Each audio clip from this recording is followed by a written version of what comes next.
how to edit player attributes in FM26 mobile. So to do this, you're gonna have to turn on or enable in-game editor first.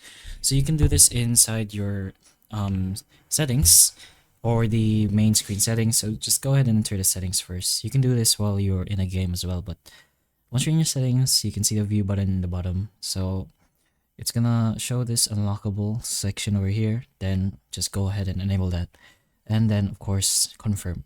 Then once you have confirmed that, you should be able to edit your player attributes now.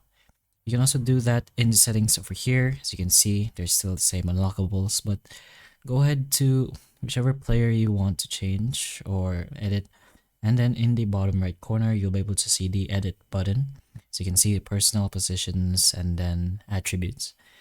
Just go ahead and change it to whatever you want. Maybe you want his aerial to be like maximum so he can fly, and then go ahead and confirm.